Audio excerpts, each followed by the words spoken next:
Pronto. Já está iniciando a gravação da aula. Distúrbios, e a gente vai... Eu vou agora compartilhar. Veja se vocês estão.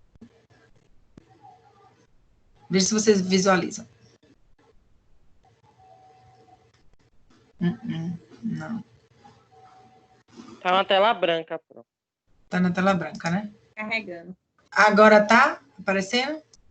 Ainda não. Tá? Ainda não. Só a tela branca. Ué. Vocês estão vendo minha tela do computador?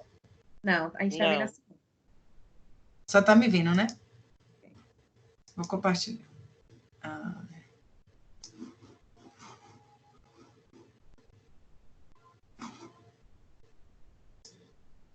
Agora estão vendo? Agora A sim. tela do computador. Isso. Agora tá vendo? Sim. Sim. Pronto. Então, a gente vamos iniciar a aula de hoje falando sobre distúrbios hepáticos, tá? Então, hoje a gente vai aprender um pouquinho sobre o fígado. Então, eu vou apresentar para vocês esse vídeo, tá? Mas antes eu queria dizer que o fígado, como eu já falei na abertura da nossa aula, ele é realmente muito importante para tudo, né? Então, para a regulação, para o metabolismo, para a produção de proteínas, eu já falei, né? Produção da bile, ele também desempenha um papel importantíssimo na digestão e na absorção das gorduras também do trato gastrointestinal, tá? Então, o fígado, como ele é responsável por esse metabolismo, ele acaba removendo muitos produtos de degradação da corrente sanguínea, tá? A bile, não sei se vocês lembram, ela também é produzida, tá, pelo fígado e armazenada na vesícula biliar. Então, na vesícula biliar, ela fica armazenada e quando o processo digestório, quando o bolo alimentar se transforma no quimo e ele passa, né, pelo duodeno, ele acaba sinalizando para a vesícula que precisa que a bile seja liberada, tá? Então, a bile, ela entra no intestino e a função da bile justamente é tentar emulsificar aquele bolo, que é o quimo, onde tem muitas células de gordura, então isso tudo vai facilitar a quebra e a digestão da gordura, tá? Eu vou mostrar aqui para vocês nesse vídeo, deixa eu ver se vai abrir, para que vocês vejam um pouquinho da bile. O fígado produz a bile que sai do fígado pelos dutos hepático direito e esquerdo, preenche todo o duto cístico e chega à vesícula biliar, onde é armazenado. Quando o alimento, especialmente o alimento gorduroso, alcança o duodeno, vesícula, fazendo-a lançar seu conteúdo dentro do duodeno, para ajudar na emulsificação das gorduras. Na verdade, a bile atua como um detergente, facilitando a digestão e a absorção das substâncias gordurosas. Então, para resumir, a função da vesícula biliar é simplesmente armazenar a bile, e a função da bile é auxiliar a digestão de substâncias gordurosas. O fígado produz a bile que sai do fígado pelos dutos hepático direito e esquerdo, preenche todo o duto cístico e chega à vesícula biliar. Pronto.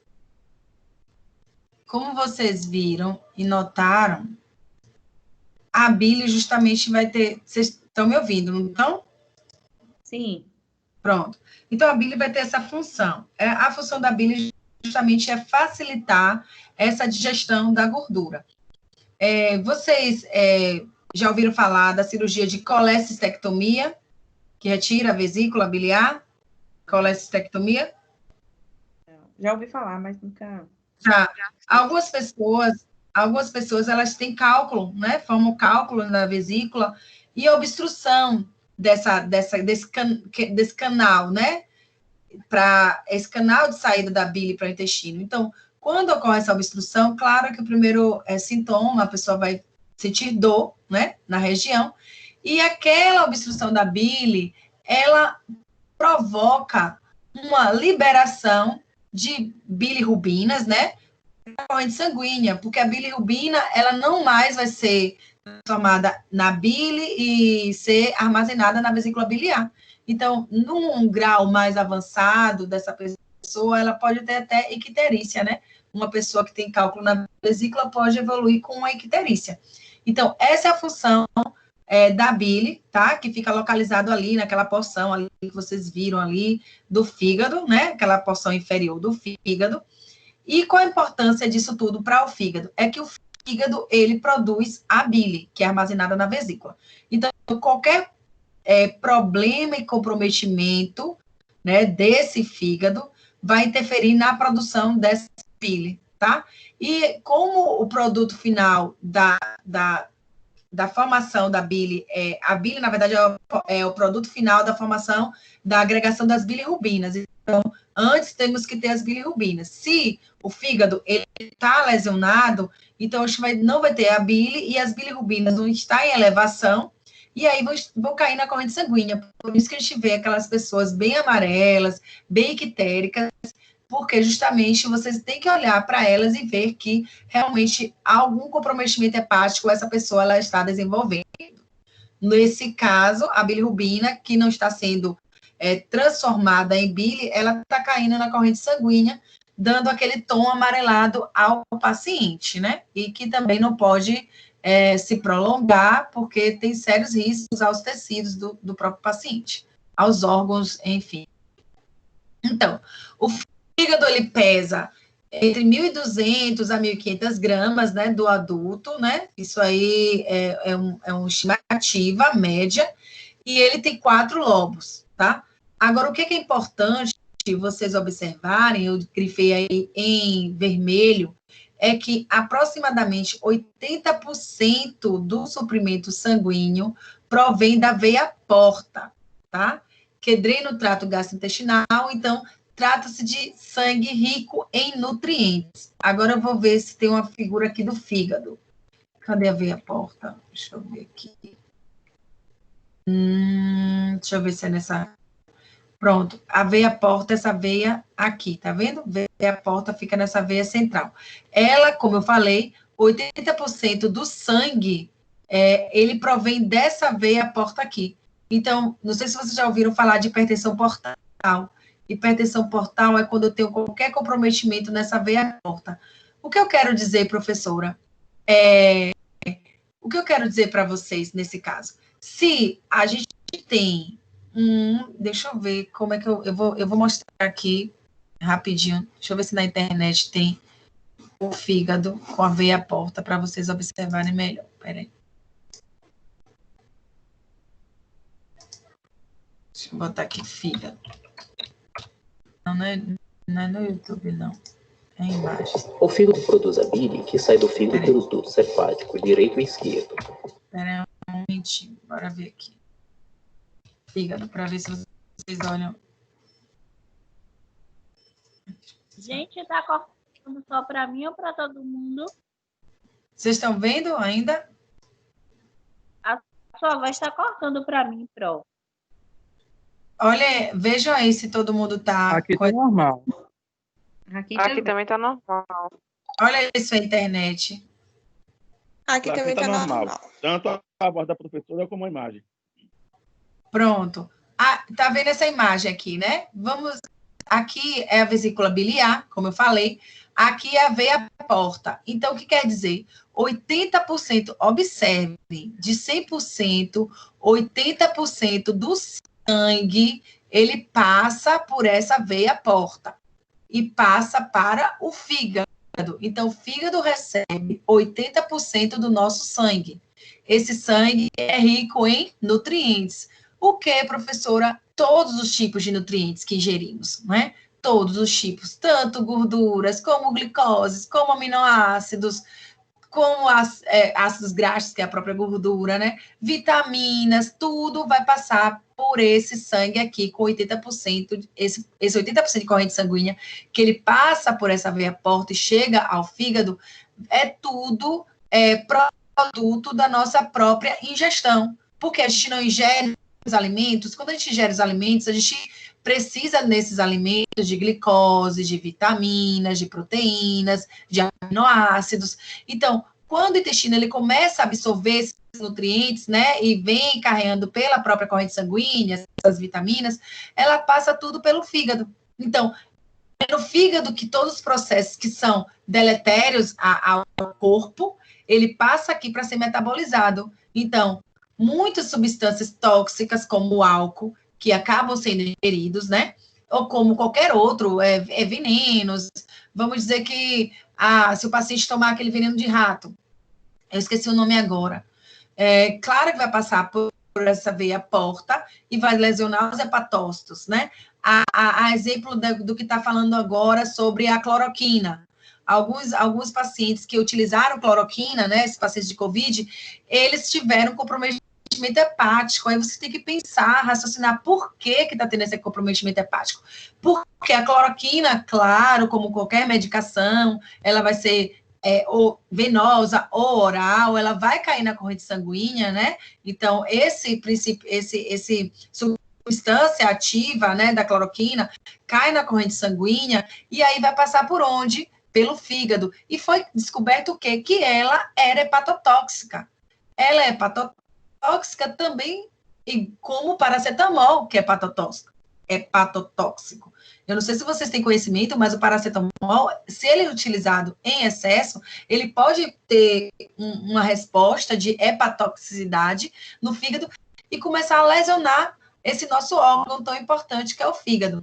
Então, é preciso que vocês percebam que tudo que a gente come como nutriente, né, que o intestino recebe, né, através da alimentação, através, ou até mesmo uma medicação que a gente faça, venosa, ou uma reposição de vitaminas, venosa, que seja, ele vai passar pelo fígado, tá? Então, a importância do fígado é justamente essa, que tudo, 80%, vai passar pelo fígado, tá?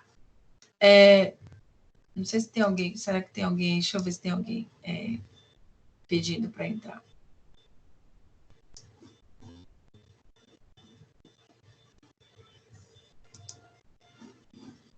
Pronto.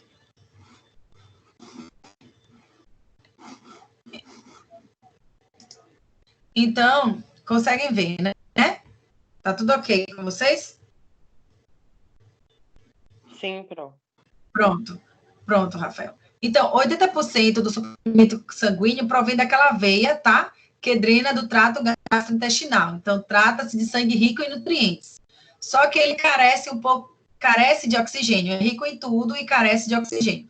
O restante, os 20%, né, desse sangue, ele vem da artéria hepática. E ele, sim, é rico em oxigênio. Todo órgão precisa de oxigênio. Eu vou mostrar aqui. Cadê a Alessandra aqui? Aqui, a artéria hepática, essa parte vermelhinha. Então, aqui eu tenho 80% de sangue em nutrientes, e aqui eu tenho os 20%, né, de sangue rico em oxigênio, que é importantíssimo para o metabolismo celular, tá? Para os hepatócitos. E outra questão muito, muito importante do fígado também, é que ele, no fígado, né, na sua própria estrutura, na sua própria constituição, nós temos as células de Kupffer, né? Hall, 2011, ela traz isso, tá? E essas células de Kupffer, eles atuam como fagócitos. Eu não sei se vocês lembram sobre a fagocitose, tá? Mas a função dele mesmo é fagocitar algumas partículas indesejadas, algumas substâncias indesejadas, por exemplo, bactérias, tá? Que entram no fígado através do sangue portal. Então, aí vocês precisam ter uma visão macro, né, das patologias, quando a gente pensa assim, poxa, o vírus da hepatite, ele vai atingir, ele vai ter um comprometimento hepático, claro. O vírus, ele entra na corrente sanguínea e ele circula o corpo todo. Então, ele circula o rim, ele circula no fígado. Então, aonde quer que ele se aloje, ele causa lesões. Então, as bactérias, da mesma forma, os pacientes têm uma sepse, têm uma septicemia, é difícil o trato, ainda grave. Então, essas bactérias, elas também percorrem o fígado e entram através da veia porta. Então, o que acontece?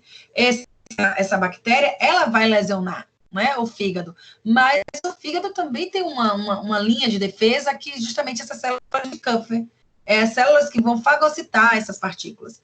Então, se eu digo que tem um paciente que ele tenha um fígado comprometido, ele também tem as células de Kupffer comprometida. Então, se ele tem essas células de Kupffer comprometida, é bem provável que esse paciente ele não desenvolva esse mecanismo de fagocitar as bactérias. Então, aqui vocês podem ver na imagem que as células de Kupffer são essas aqui, tá vendo? Esses aqui são os hepatócitos e essas aqui são as células de Kupffer, que é responsável justamente por isso, para a fagocitose de micro-organismos e partículas não essenciais, tá bom? Aqui a gente tem a visão do fígado, né? Temos a veia cava, o lobo.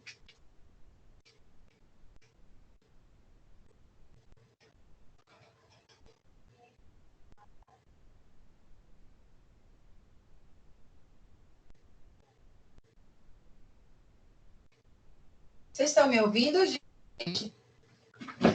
Não. Não? Me ouvindo? Agora, pronto, ótimo. Então, aqui o lobo direito do fígado, né? Ele possui 4 lobos. Então, aqui tem o corte transversal dele, que aí vocês veem que tem os ductos biliares, a veia porta, né? Tão importante, a artéria hepática, que vocês já viram que 20% do sangue rico em oxigênio entra pela artéria hepática e 80% do sangue rico em nutrientes, então, entra pela veia porta, tá? É a mesma imagem da anterior, só estou aumentando mesmo o corte transversal do lóbulo hepático, só para vocês terem uma visão melhor. Então, agora a gente vai ver como o fígado é tão importante para a nossa vida e como nós devemos cuidar do fígado, ou seja, como devemos cuidar da nossa alimentação, né, diminuindo a ingestão de gorduras, diminuindo a ingestão de álcool. Deixa eu ver quem está querendo entrar aqui. Acho que Lisiane, a internet dela está caindo.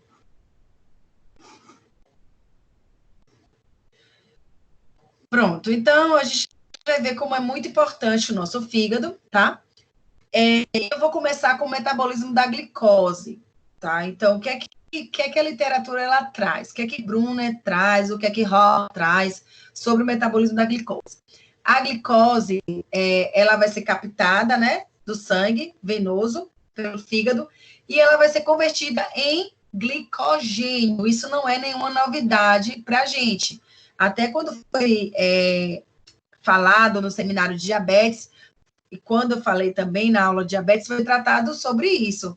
Foi tratado que a glicose na corrente sanguínea, ela é armazenada no fígado. Então, como é isso, professora, que ela é armazenada? Como eu disse que a veia porta, ela leva nutrientes, ela leva glicose. Então, ao chegar essa glicose no fígado, ela transforma essa glicose em glicogênio, e esse glicogênio, ele fica lá armazenado nos hepatócitos, tá? Até a hora que o corpo solicitar e tiver necessidade que essa glicose seja novamente liberada para a corrente sanguínea, tá? Então, como a literatura traz, o glicogênio, ele volta a ser glicose através de um processo chamado glicogenólise, que é lise, tudo que é lise é quebra de glicogênio. Então, quando a glicogenólise é liberada para a corrente sanguínea a glicose. Aí, Brunner trouxe para manter os níveis normais de glicemia. Então, ou seja, vamos lá que vocês chegaram, Renilton. Renilton está aí, né, Renilton? Chegou do trabalho agora e não se alimentou e chegou no computador, abriu o computador porque estava querendo assistir a aula desde o início e não se alimentou, só se alimentou de manhã porque meio-dia teve um problema, ele não conseguiu se alimentar, enfim. daí ele está com muita fome, e quando o corpo já sinaliza essa questão de que precisa de nutrientes, ou seja, precisa de glicose, Renilton acabou não comendo, não se alimentando. Então, o que é que acontece com o corpo? Vai ser aquele sistema, né? Insulina e glucagon. Então, o pâncreas vai fazer o quê? Vai liberar o glucagon, para que o glucagon haja no fígado, nos hepatócitos, é um hormônio que vai agir lá nos hepatócitos para quebrar, para promover essa glicogenólise. Ou seja, Renilton não tem glicose, fígado, eu preciso que você entregue a glicose que você tem. Então, começa a quebrar essa glicose, esse glicogênio, desculpe, e aí a glicose, ela é liberada para o organismo, para manter os níveis normais de glicemia. Só que tem um momento que não tem mais glicogênio no fígado. Já esgotou a capacidade de glicogênio no fígado, então não tem mais glicose. Então, quando a gente vê um paciente já começa a ficar mais desorientado, mais naquele estado de torpor, qual a primeira coisa que a gente faz, né? Sinais vitais. E sinais vitais é acompanhado de glicemia capilar. Então, provavelmente existe uma falta de glicose na corrente sanguínea daquele paciente. E aí que a gente observa, às vezes, uma hipoglicemia nesse paciente, porque não tem mais reserva de glicogênio e o paciente não se alimentou. Então, isso acontece muito com o paciente em dieta zero, ou uma pessoa que cai a glicose por conta de uma não alimentação, claro, que é mais difícil, né? Porque sempre quando a gente tem essa sensação exagerada de fome, a gente sempre tenta, né, se alimentar, mas o paciente internado, que ele está em dieta zero para cirurgia, que não está com soro glicosado para fazer essa reposição de glicose, então a glicemia ela é importante nesse cenário de internação hospitalar, porque a gente precisa avaliar os níveis de glicose, porque todos vocês sabem, né, estudantes, bons estudantes, que hipoglicemia, ele é causa de parada cardiorrespiratória. Então, eu não posso deixar o meu paciente hipoglicêmico, tá bom? Então, metabolismo de glicose. Outra função importantíssima do nosso fígado é a conversão da amônia. Oi? Diga, Cláudio. Surgiu uma dúvida aqui. Possa ser que eu me perdi aqui. A senhora citou aí o exemplo de Renilton, né? Que chegou todo histórico aí. A minha pergunta é, por que os diabéticos, eles não podem ficar muito tempo sem se alimentar? Geralmente passa mal, começa a ficar tonto. Porque, na verdade, o diabético tem uma condição, ele não tem insulina, né? Tem um problema pior ainda. Ele pode estar... vamos lá, que o diabético produz até o glucagon, né? O glucagon para quebrar esse glicogênio lá do fígado e jogar a glicose na corrente sanguínea. Só que ele não tem o inverso, ele não tem a insulina, ou então as células resistentes à insulina, pode ter, mas não consegue entrar por falhas, né? Aí vem toda a questão genética, ou a questão mesmo de falhas, né, fisiológicas desse paciente. Então, se ele não tem insulina, ele não vai jogar aquela pouca glicose, que o fígado pode estar até liberando, certo, Cláudio? Então, se ele não joga a glicose para as células, então ele vai, com certeza, ter todas essas sensações. Então, ele tem uma sensação maior, a hipoglicemia, ela vai ocorrer nesse paciente, porque muitas vezes ele não tem, a reserva de glicose é pouca no fígado, certo? Então, ele evolui muito mais com a hipoglicemia do que um paciente normal. Ele ainda não tem nem glicose, assim, quando ele fica sem se alimentar, ele já tem uma reserva pouca de glicose, então ele evolui muito mais para a hipoglicemia do que os outros, entendeu? Ele fica com pouca reserva de glicose.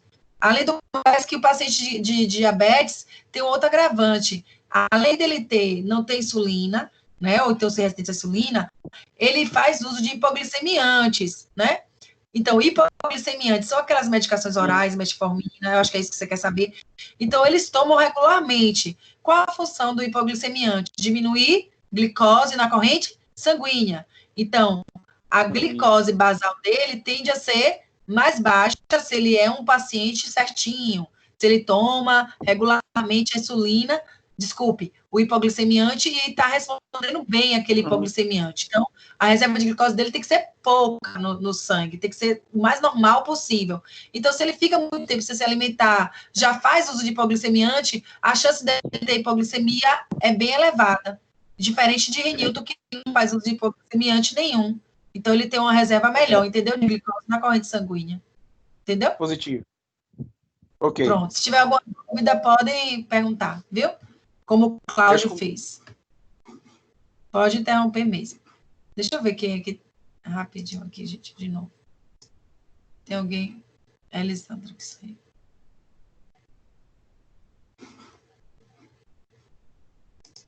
Pronto. Aminoácido, desculpa, amônia, também é outra importante função do nosso fígado. Eu acho que hoje vocês vão pensar melhor nas lives, viu? Diminuir o consumo de álcool por saber que o fígado é tão importante para a nossa vida, né? Então, preservar o fígado ao máximo. Então, a conversão da amônia ocorre também no fígado, tá? Então, como é essa conversão dessa amônia, tá? Então, a gente precisa saber que, claro, a proteína, né, a proteína é uma macromolécula formada por aminoácidos, tá? E toda quebra, quebra e metabolismo desse aminoácido no corpo, né, ele vai promover como subproduto a amônia. Só que essa amônia, ela é totalmente deletéria ao tecido, tá? Nós não podemos ter amônia na corrente sanguínea, porque em excesso, essa amônia não pode estar na corrente sanguínea, porque ela começa a ser deletéria a todo o corpo, é como se fosse algo tóxico aos tecidos, ao metabolismo celular. Então, essa amônia produzida da degradação desses aminoácidos, elas têm que ser no fígado convertida em ureia. Então, aí vocês falam que tudo se liga, viu? Vocês têm que pensar bem sobre isso. Então, o aminoácido, vou até botar aqui a setinha, o aminoácido degrada, né? A degradação das proteínas e aminoácidos tem como subproduto a amônia. A amônia, lá na corrente sanguínea, da degradação, né, do metabolismo celular, entra na veia porta e entra nos hepatócitos. Lá, pelo ciclo da amônia, ele vai converter isso em ureia. Você já deve ter dado no ciclo de ácido úrico há um tempinho atrás, lá nos primeiros semestres de vocês. Então, é convertida em ureia, e essa ureia, claro, também não é para estar em excesso na corrente sanguínea, mas a ureia, ela não é tão deletéria como a amônia, então ela percorre a corrente sanguínea, passa pelos rins, e os rins, a função dele é depurar essa ureia. O que significa depurar, professora? Excretar essa ureia. Então, vai excretar essa ureia, então eu vou ter pouca ureia na minha corrente sanguínea, que é o ideal, ok. Por isso que os marcadores renais, quem lembra quais são os marcadores renais? Quais são os marcadores renais? Creatinina. Pronto, então quando você quiser avaliar a função renal de um paciente, de um vizinho, de um parente, ou a sua função renal, você vai ver creatinina e ureia. Então, essa ureia, ela é produzida, tá? No fígado, porque ela é convertida, né? A amônia se converte em ureia. E, então, quando leva-se a corrente sanguínea, essa ureia, ela vai acabar sendo depurada pelos rins. Então, os rins vão excretar e vai aparecer na diurese do paciente, né? Não pode ter na corrente sanguínea. Então, tem um fato muito interessante que eu quero que vocês percebam, que essa amônia também, além de ser um subproduto de degradação dos aminoácidos, ela também é produzida por bactérias no intestino, tá?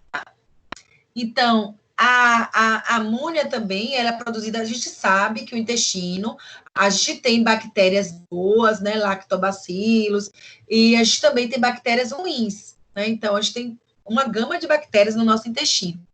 Então, essas bactérias, elas comumente, elas produzem amônia, tá? E essa amônia, ela também tem que ser removida tá? Do sangue, daquele intestino, do sangue, essa amônia produzida vai cair na corrente sanguínea, e aí ela vai chegar lá no fígado e também tem que fazer a síntese de ureia. Então, ela tem que ser transformada em ureia, tá? Então, o fígado, ele converte a amônia, Raul já está dizendo isso, que é uma toxina potencial, tá? Em ureia, que é um composto que é excretado na urina. Então, a ureia é excretada na urina, mas a amônia, ela é potencialmente tóxica. Alguém tem alguma dúvida em relação à produção de amônia? Ela pode ser produzida no intestino, pelas bactérias, como também pela degradação de proteínas, né, como subproduto da degradação, do metabolismo de proteína celular, tá? Alguém tem alguma dúvida nesse quesito? Não, né? Se tiverem, me falem. Então, um dos tratamentos para pacientes com comprometimento hepático, justamente antibióticos, muitas vezes metronidazol, né, que é antifúngicos. Por quê? Porque esse paciente precisa diminuir a flora bacteriana dele. Eu preciso destruir as bactérias daquele paciente no intestino. Por quê? Para que não produza amônia em excesso. Porque se eu já tenho um fígado, que é um fígado que já está tendo uma resposta, um fígado que já está em processo de lesão, se eu aumentar essa produção de amônia, claro que eu vou estar aumentando o potencial, né, tóxico para mim, para o meu organismo. Então, o paciente ele vai ser ainda mais agravado por essas questões, tá? Então, isso faz parte do protocolo mesmo para pacientes que têm cirrose hepática. É o uso do antibiótico para minimizar ou diminuir o número de bactérias intestinais, para diminuir, consequentemente, a produção de amônia, que é altamente deletério, como eu falei, porque o fígado ele não está respondendo adequadamente, tá? Quando ele está no processo de lesão, um processo de insuficiência hepática, em diferentes graus. Então, olha a outra importância do nosso fígado. O fígado também, ele metaboliza proteínas, tá? Além de ele sintetizar também muitas proteínas plasmáticas, proteínas que vão constituir o plasma sanguíneo, né? Incluindo aí a albumina, que eu acho que vocês já devem ter ouvido falar em algum momento na vida de vocês, a albumina. Então, ele produz, né? Então, o fígado, produz essas proteínas plasmáticas. Então, é a albumina fisiológica, tá? O fígado também produz fatores da coagulação sanguínea. Então, ele produz diversas lipoproteínas plasmáticas. Então, se eu tenho um comprometimento do fígado, qual é a resposta que a gente vê nesse paciente? Esse paciente vai ter hipoalbuminemia. Então, ele vai ter uma baixa de albumina na corrente sanguínea. Outro ponto também a destacar, esse paciente, ele está com processo de alteração, né, dos fatores de coagulação. Então, esse paciente, ele tem um alto risco de hemorragias. Por quê, professora? Porque ele não está produzindo proteínas, tá? Proteínas que vão atuar nessa coagulação, na cascata de coagulação. Então, a gente percebe que paciente hepatopata, ele vem acompanhado, essa sintomatologia dele, com hemorragias, né? Então, ele pode ter hemorragia digestiva alta, hemorragia digestiva baixa, sangramento de diversas ordens, porque ele tem distúrbio de coagulação. Porque se não produz a proteína específica, que faz parte da cascata, ele vai ter um distúrbio de coagulação. Então, é muito complicado atender esse tipo de paciente. Quando admitimos o paciente com cirrose hepática, tem que ter muita cautela em procedimentos invasivos. Por quê? Porque ele tem um distúrbio de coagulação associado. Então, existem diversos exames que vão avaliar esse distúrbio de coagulação. Porque eu não digo que é todo paciente hepatopata que ele vai apresentar um distúrbio de coagulação grave, mas todos têm de certo grau de distúrbio de coagulação. Então, eu preciso avaliar o RNI, o tempo de prototrombina desse paciente, o tempo de coagulação desse paciente. Então, tudo tem que ser avaliado, tá? Então, eu coloquei aqui, Raul Porte Marfim, 2009, traz que a vitamina K ela é necessária para o fígado na síntese de protombina e de alguns outros fatores de coagulação. Então, geralmente, esses pacientes também fazem uso de vitamina K para auxiliar nesse processo de síntese da protombina, porque se tiver ainda uma deficiência de vitamina K, ainda as coisas se tornam bem piores.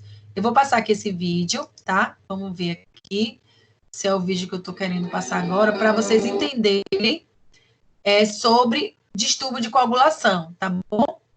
Vou passar aqui para vocês. Todo mundo está vendo o vídeo? Tá? Sim. Sim, pronto. Vamos lá.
Ai, meu...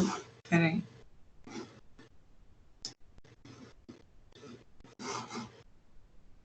O sangue é um líquido que flui pelo sistema. E aí, gostaram do vídeo? assim, bem dinâmico. Eu achei interessantíssimo esse vídeo, é bem didático, né? É ruim, assim, porque a gente fala com vocês e a gente não tem a resposta. Espero que todo mundo tenha entendido qual a importância do fígado nesse mecanismo aí de coagulação. Porque se aquele paciente, ele fosse um paciente com cirrose hepática, o que ele não estaria produzindo? Ele não estaria produzindo, tá? Os fatores de coagulação responsáveis, né? Que aí vem toda a questão do fibrinogênio, tudo que envolve, né, a coagulação do sangue, e aí esse paciente, ela está com agregação plaquetária, mas não estaria todo o processo realizado, porque não ia ter agregação do fibrinogênio, das fibrinas, tudo aquilo que ocorreu, que vocês viram no vídeo, não ia acontecer em um paciente com cirrose hepática, e ele sangra o tempo todo, e é muito difícil controlar isso nesse tipo de paciente. Então, eu já visualizei mortes terríveis, assim, muito feias, de pacientes com cirrose hepática, quando eles têm uma propensão em ter mais varizes esofágicas, a gente vai aprender lá na frente, e quando a varize dessa esofágica se rompe, parece o paciente que se afoga em sangue. Então, porque ele não tem aquele fatores de coagulação para fazer todo esse processo de homeostasia, de coagulação da corrente sanguínea, como vocês viram aí. Então, é muito importante a gente perceber como o fígado está envolvido em várias funções do nosso corpo, tá? Então, nós temos também outro fato importante, que é o metabolismo dos lipídios, né, das gorduras. Então, tudo que comemos também, claro que essas gorduras, lipídios, eles vão acabar caindo na corrente sanguínea, não é à toa que os excessos, né, glicérides, né, então a gente tem um excesso de gordura, quando a gente se alimenta mal, a gente tem esse acúmulo de excesso de triglicérides. Então, isso tudo entrando na veia porta e chegando ao fígado, parte deles, claro que o fígado, ele metaboliza, os lipídios, né? Inclusive, muitas vezes, até para a produção de energia. Mas o excesso desses lipídios, ele vai ser acumulado no fígado, e aí vem aquele processo de esteatose hepática, né? Que é gordura no fígado. E a gente vai ver que tem diversos graus, né? Desde o mais leve até o mais grave, né? O grau mais grave, ele já tem uma perspectiva ou uma evolução do quadro de evoluir um paciente com desfecho desfavorável, que é a própria cirrose hepática por conta de esteatose, tá? Então, o que é que Porte e Marfim e o próprio Hall, ele traz, né, sobre esse metabolismo dos lipídios? Ele fala que o fígado, ele é ativo no metabolismo dos lipídios, e os ácidos graxos, eles também podem ser clivados, quebrados, para a produção de energias, tá? E acaba produzindo também corpos cetônicos, né? Que é o ácido acetoacético, tá? E as cetonas. Então, esses corpos cetônicos, quando eles penetram na corrente sanguínea, ele acaba produzindo uma fonte de energia para os músculos e outros tecidos. Só que, claro, que a gente não pode ter essa elevação de corpos cetônicos, de cetoácidos, porque esses corpos cetônicos, num nível mais elevado, um grau mais elevado, o que vai acontecer? Vamos ter uma acidose. Então, o pH sanguíneo, ele fica mais ácido com essa formação de corpos cetônicos. Então, eu não sei se vocês já ouviram falar, eu já falei na aula anterior, sobre dietas, né? Dietas cetônicas, né? Dietas que produzem muitos corpos cetônicos, ou seja, dietas com baixo níveis de carboidratos e elevados níveis de proteínas e saladas, de uma forma geral, mas saladas com baixos de carboidratos. Então, se o carboidrato, que é a nossa principal fonte de glicose, de energia, se as pessoas restringem isso, o que é que o corpo entende? Eu preciso garantir minha energia. Então, eu vou pegar e vou quebrar o meu lipídio, quebrar meus ácidos graxos para a produção de energia, só que em contrapartida eu produzo corpos cetônicos. Então, se eu tenho uma elevação muito grande de corpos cetônicos com as dietas que tem essa função, claro que você vai emagrecer, óbvio, você vai queimar gordura, então você vai ter aquela cintura, né, com aquela queima de gordura localizada, mas se você exagerar muito nessas dietas restritivas, você vai acabar elevando corpos cetônicos na corrente sanguínea e acabar também, futuramente, desenvolvendo um efeito rebote e deletério para os seus tecidos, né? Porque a gente não pode ter a homeostasia das nossas células com um pH ácido, tá? A cetoacidose diabética mesmo, que foi dito, vem justamente daí, de produção de corpos cetônicos por falta de glicose, porque a glicose não está entrando no músculo, porque não tem insulina. Principalmente, isso acontece com pacientes insulino-dependentes, que dependem de insulina. Se não tem insulina, não tem glicose no músculo, então corpo, preciso resolver essa situação dessa pessoa, desse indivíduo. Então, eu quebro gordura, então as pessoas são bem magras, e produzo energia, produzo corpos cetônicos, que vai ser utilizado como combustível. Em contrapartida, o excesso, esses cetoácidos em excesso, provoca, claro, um aumento de um nível de pH mais ácido no meu corpo, inclusive atingindo o meu encéfalo, tendo algum tipo de comprometimento, como a própria amônia também com a encefalopatia, que eu vou falar também na frente. Deixa eu ver aqui quem é que está solicitando.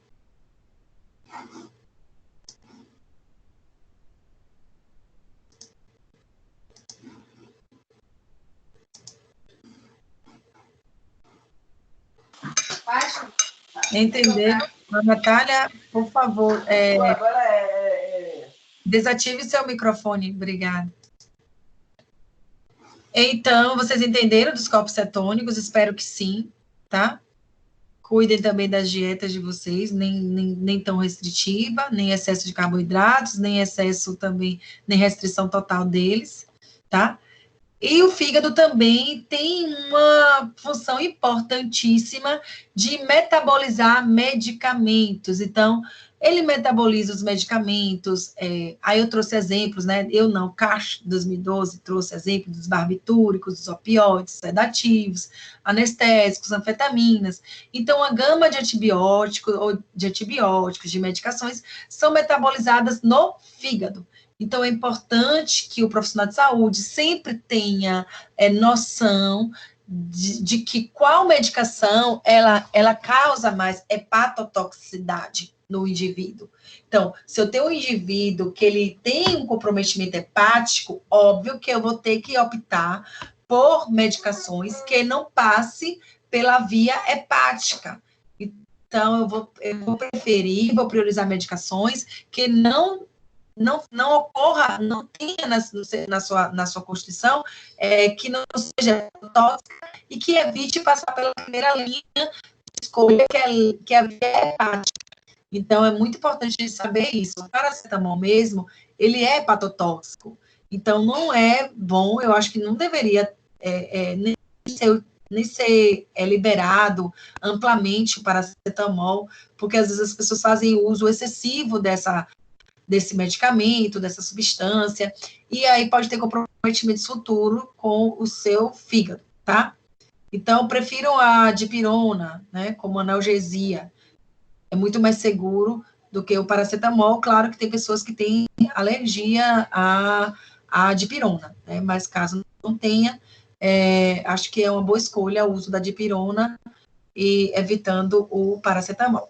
Assim como o metabolismo dos medicamentos, então, as drogas ilícitas também, elas passam pelo fígado. Então, o uso de drogas ilícitas tem um aumento de hepatotoxicidade. O álcool, né, que é uma droga lícita também, ele vai ter seu metabolismo nos hepatócitos, né, no retículo endoplasmático liso lá das células, eles que vão ter que fazer essa degradação, né, lá, mas eles não conseguem muitas vezes, e aí, então, acaba lesionando esse fígado, né? O excesso dessas substâncias. Tá, aí eu trouxe aqui uma figura onde a gente vai ter os tipos, né, de lesões, as pré-hepáticas, né?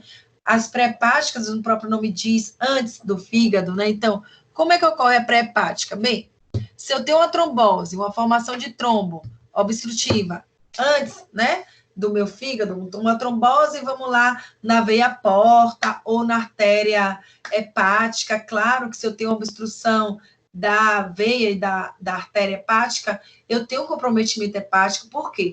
Porque se eu faço a obstrução da veia porta, o que vai ocasionar? Vai ocasionar, claro, uma insuficiência de nutrientes para esse meu fígado, para esse tecido, que o fígado precisa de nutrientes, precisa de vitaminas, as células dos hepatócitos precisam de glicose para manter metabolismo celular, precisa de todas as gamas de aminoácidos para a sua estrutura.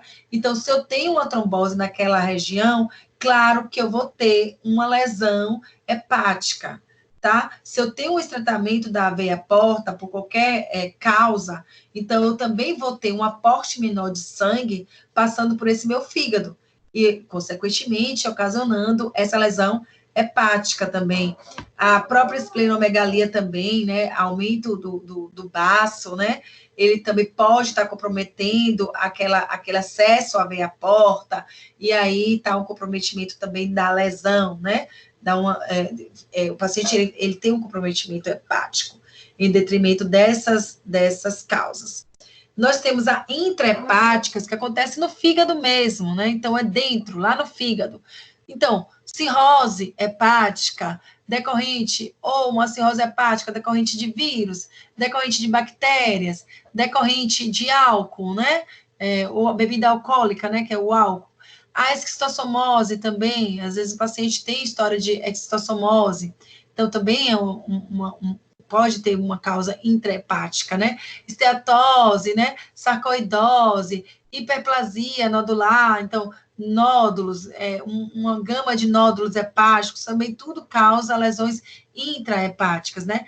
Pós-hepáticas, insuficiência cardíaca direita, pericardite, obstrução do fluxo também da veia hepática. Então, tudo isso também é uma causa de lesão, só que tem que ver qual a classificação, se é pré, se é intra, se é pós. Claro, quando a gente fala de insuficiência cardíaca, não há um bombeamento adequado do coração, então eu não vou ter aquele aporte sanguíneo, né, em nenhum órgão vai ter um aporte sanguíneo adequado.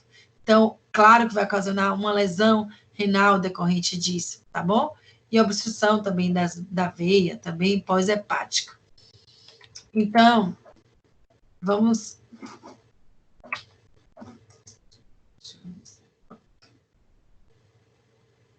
Como é que eu avalio? Como é que a gente faz o diagnóstico?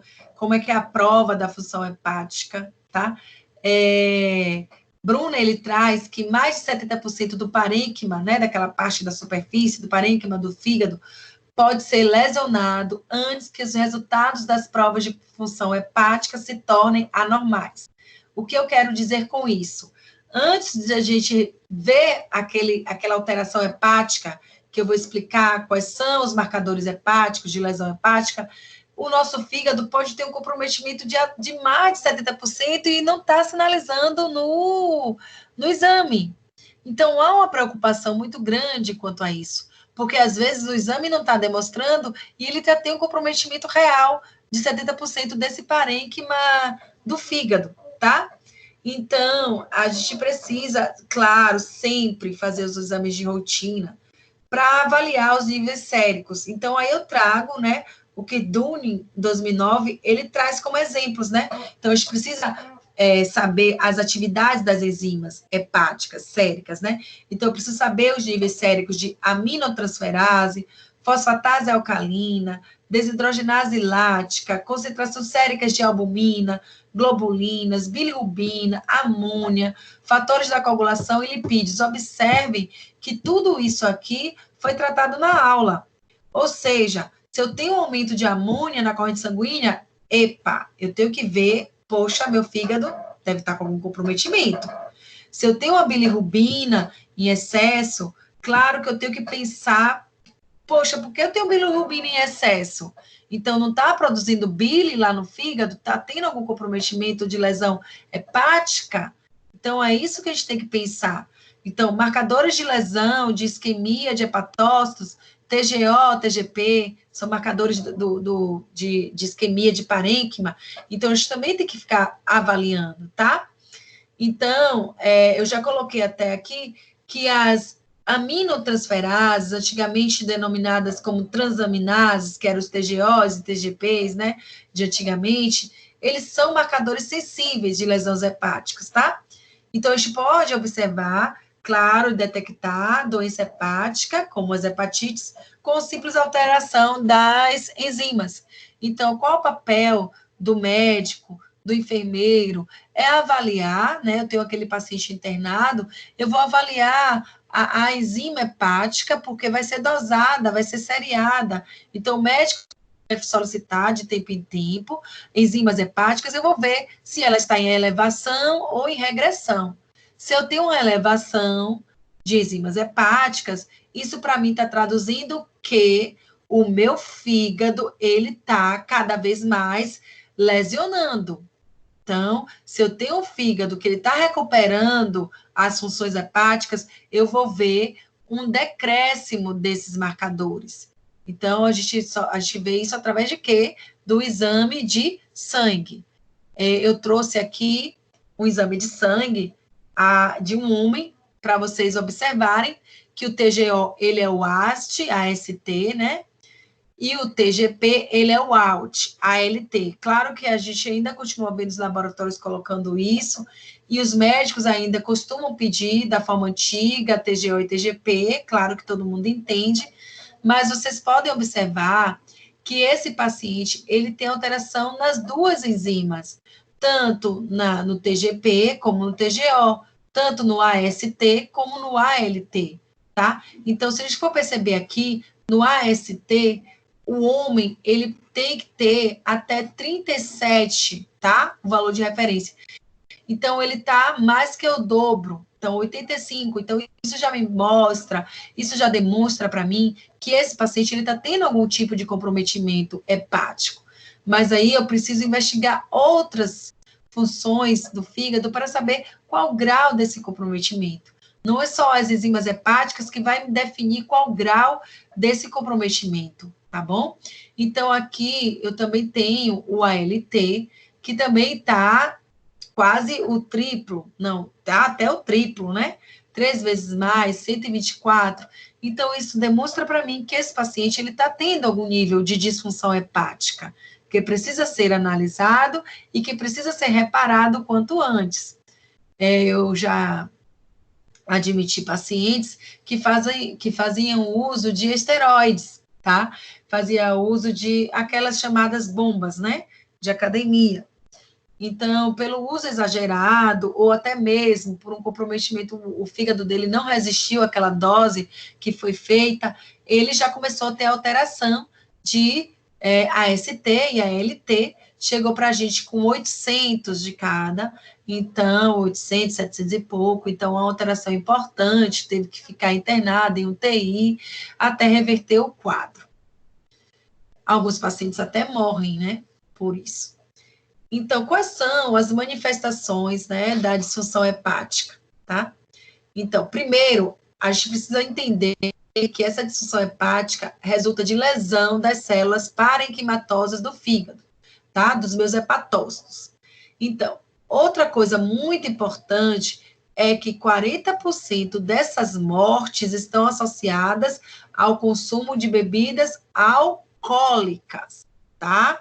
Então, é algo que é muito aberto, o uso de bebidas alcoólicas.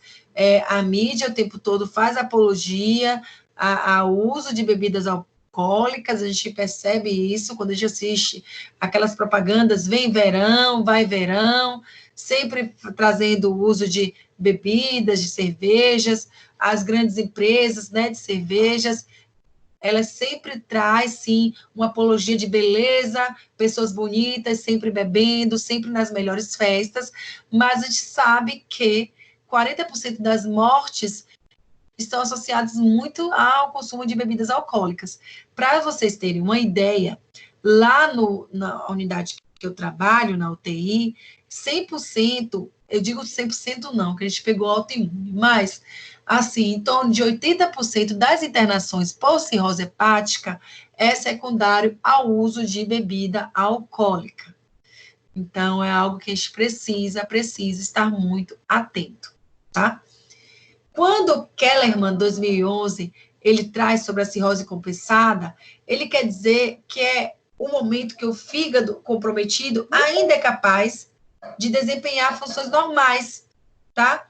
Então, existem pacientes que ainda têm um quadro de cirrose, mas um quadro de cirrose compensada ou subclínica, ele ainda tem um grau de função normal do fígado. Então, claro que ele vai ser acompanhado.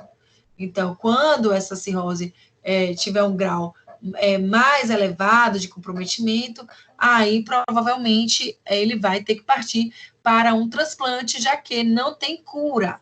São tratamentos conservadores de preservação do fígado, certo? Alguma dúvida até agora? Não, né? Ô, Pro, eu tenho uma. Certo. Na questão das lesões, existe alguma lesão que pode gerar hipóxia no fígado? Porque Sim. tem a artéria hepática que transporta o oxigênio, né? Isso, Rafael, boa pergunta. Boa pergunta. Então, claro que a gente pode ter um déficit de oxigênio no fígado, tá? Na situação, qual situação? Situação de trombose, se a gente tiver uma trombose obstruindo aquela artéria hepática. Podemos ter a situação também, Rafael, das drogas vasoativas, como a noradrenalina.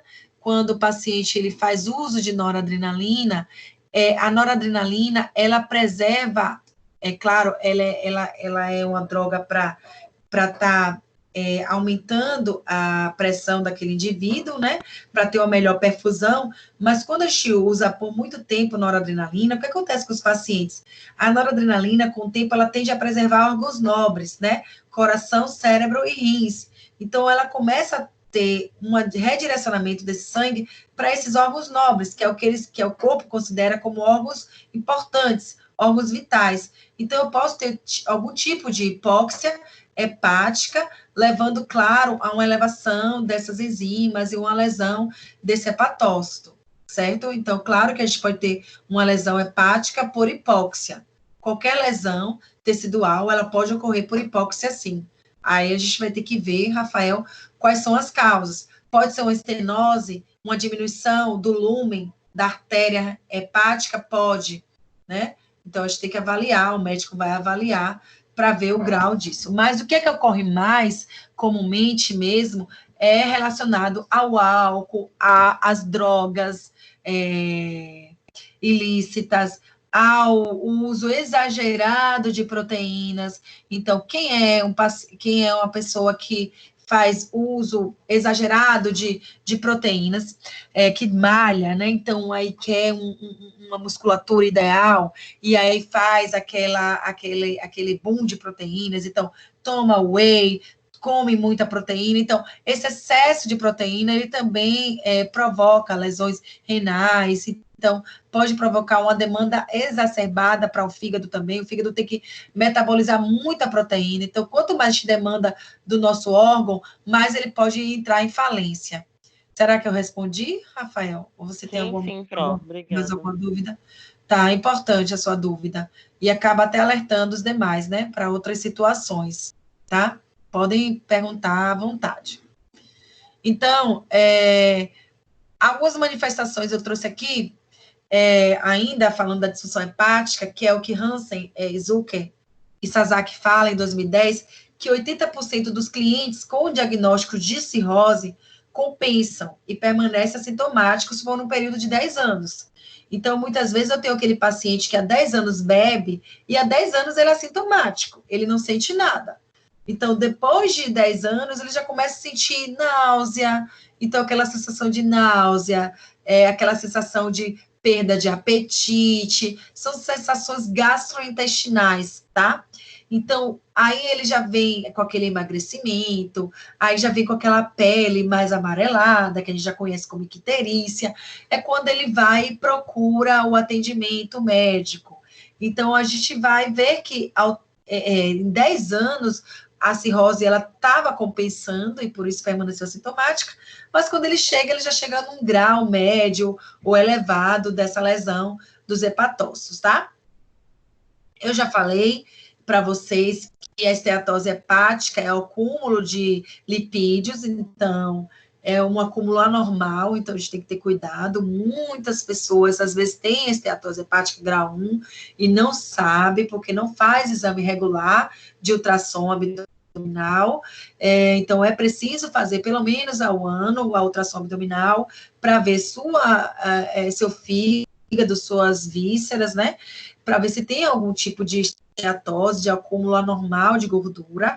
E a saída para esses pacientes, além de medicação para diminuir triglicérides, enfim, seria mesmo atividade física e dieta, tá? Então, é uma dieta mais restrita a gorduras, a carboidratos, para tentar degradar essa gordura. Resolve, professora? Resolve.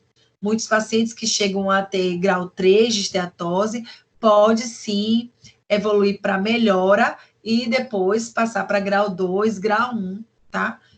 E até, inclusive, melhorar completamente da esteatose. Uma vez melhor da esteatose, pode retornar? Sim, pode retornar. Não impede que com o seu mau hábito alimentar e falta de hábitos saudáveis, incluindo exercícios e atividades físicas, possa também estar desenvolvendo novamente a esteatose hepática, tá bom? Tá. Dentre as manifestações mais comuns da doença hepática, a gente vai ter a icterícia, que eu já falei, tá? A hipertensão portal da veia porta, ascite, varizes, esofágicas, tá? Varizes no esôfago, déficits nutricionais, tá? Que resultam da incapacidade das células hepáticas mesmo, metabolizar vitaminas. Então, se eu ingiro alimentos, por exemplo, eu ingiro folhas verdes, que é rica em potássio, e eu não tenho um fígado que metabolize essa vitamina, então eu vou ter déficit nutricional, por mais que eu me alimente, tá? E cefalopatia também, coma hepáticos. Eu trouxe aqui um fígado normal e um fígado excesso de gordura, para você ver como ele é bem feio, né? O que está com excesso de gordura, tá? São 20h38. Eu gostaria de uns 10 minutinhos, pode ser? De intervalo para eu beber uma água e retornar? Uns 10 minutinhos? Pode sim. Sim, pronto. Tá? Uns 10 minutinhos eu vou estar aqui e retorno, tá bom? 10 minutos, tá? A gente volta. Fiquem aí.